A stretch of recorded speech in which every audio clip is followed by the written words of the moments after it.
Apa kabar Bu Ibu?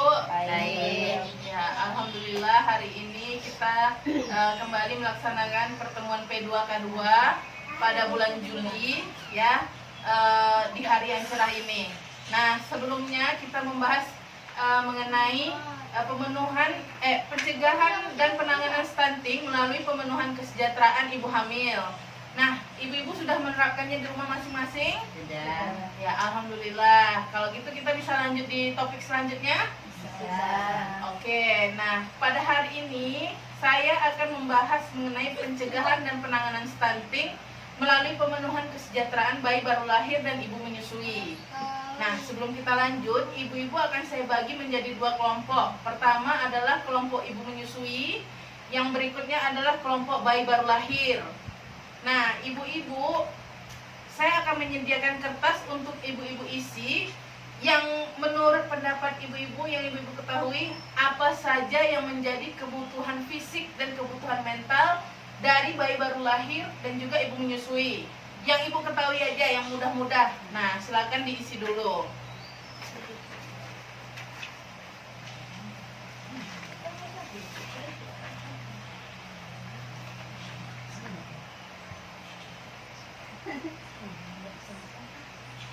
Bisa Bu? Bisa.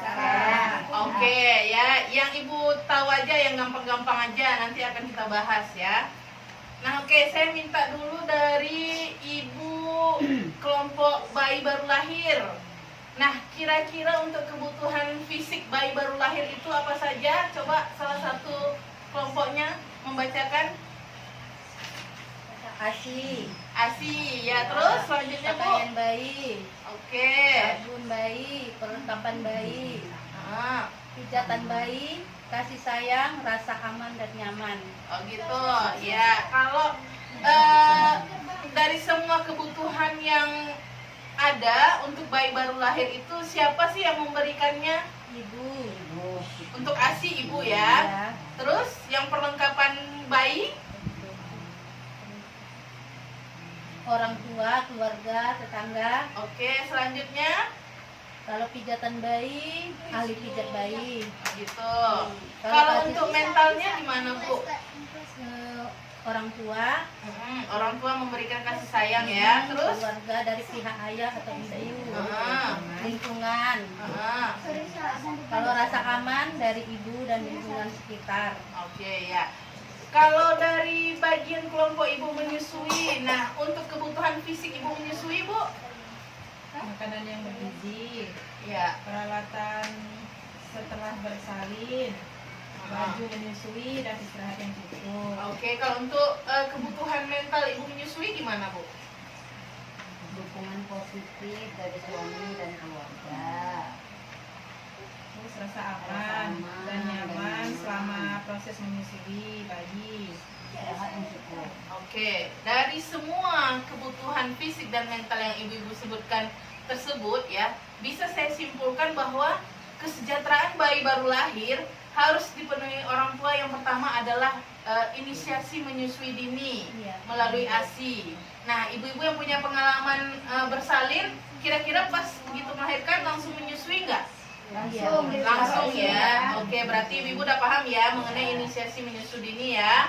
Nah, terus juga pemberian ASI eksklusif hingga 6 bulan dan seterusnya ya. Terus juga mengenai kebutuhan fisik adalah kebutuhan mental adalah berupa kasih sayang, berupa rasa aman yang harus diciptakan dari orang tua, keluarga dan lingkungan sekitar ya. Itu mudah dimengerti ya Bu? Ya. Oke, semua hal tersebut dapat membantu untuk tumbuh kembang optimal bayi ya, agar kedepannya bisa bebas dari stunting. Nah, dari semua kebutuhan kesejahteraan bayi baru lahir dan ibu menyusui, kira-kira ada hambatan nggak Bu? Pastinya ada ya. Nah, silahkan ibu catat di kertas berikutnya yang sudah saya kasih.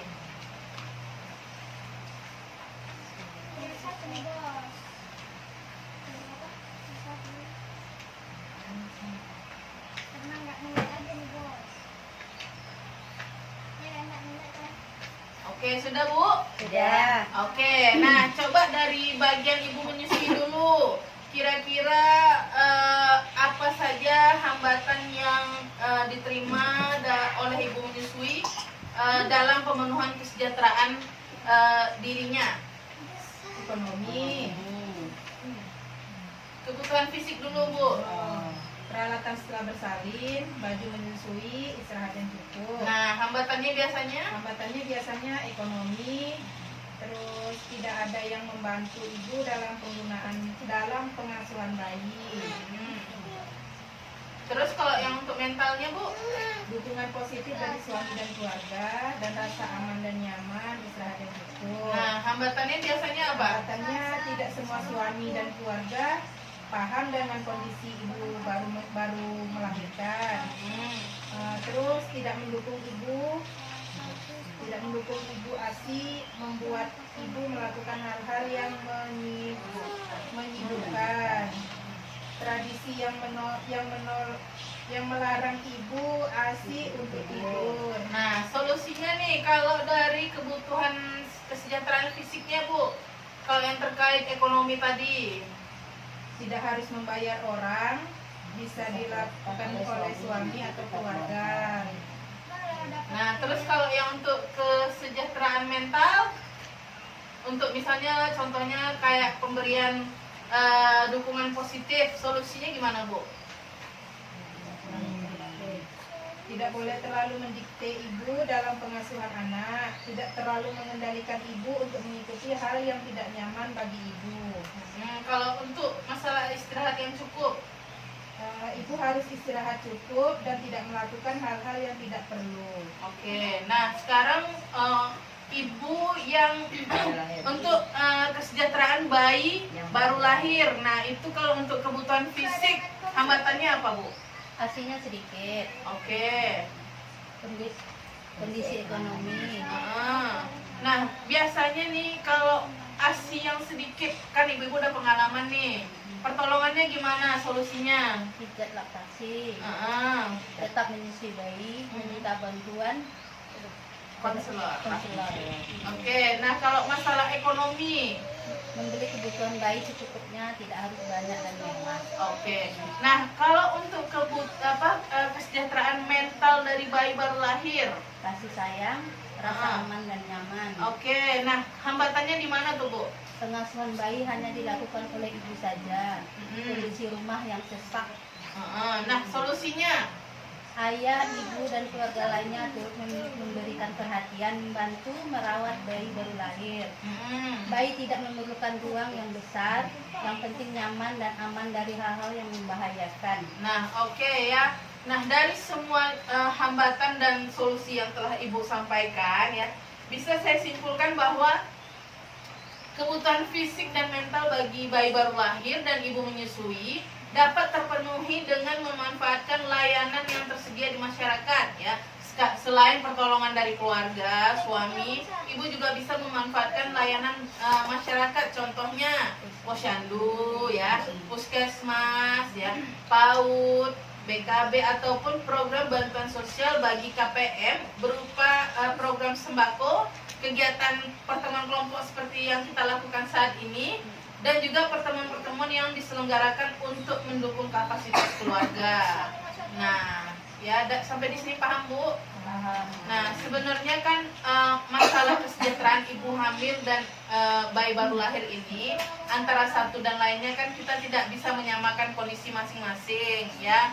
Yang terpenting adalah untuk bayi baru lahir mendukung penuh pemberian ASI eksklusif ya, Bu. Nah, usahakan juga inisiasi menyusu dini. Walaupun ibu melahirkan secara sesar misalnya, atau ibu melahirkan secara normal, usahakan melakukan IMD. Nah ya, dan untuk ibu menyusui ya, itu kesejahteraannya yang paling penting kalau menurut saya selain makanan bergizi adalah kesehatan mental ya. Nah mungkin banyak yang kita ketahui bahwa sekarang seperti depresi, baby blues ya. Nah itu rawan terjadi sama masyarakat sekitar karena kurangnya dukungan dari suami dan keluarga ya. Intinya ibu dibiarkan untuk mengurus segala keperluan bayi seorang diri. Nah, ya, sampai di sini ada yang mau ditanyakan Bu Ibu? Nggak ada ya. Saya harapkan semoga saja pada modul kali ini, yaitu mengenai pencegahan dan penanganan stunting melalui pemenuhan kesejahteraan bayi baru lahir dan ibu menyusui. Nah, kebetulan di sini masih ada ibu menyusui ya, Bu Mimi. Semoga nanti kedepannya bisa mengoptimalkan tumbuh kembang anak ya, agar terhindar dari stunting. Karena stunting ini dampaknya jangka panjang ya, ibu-ibu. Sama-sama semangat kita belajar. Semoga anak kita jadi tumbuh sehat, optimal, cerdas, dan tentunya juga bebas stunting ya. Nah, demikianlah pertemuan kelompok kita pada hari ini ya. Akan kita sambung lagi di bulan depan. Semoga ilmu yang saya sampaikan bermanfaat untuk kita semua. Terima kasih. Assalamualaikum warahmatullahi wabarakatuh. Waalaikumsalam warahmatullahi wabarakatuh.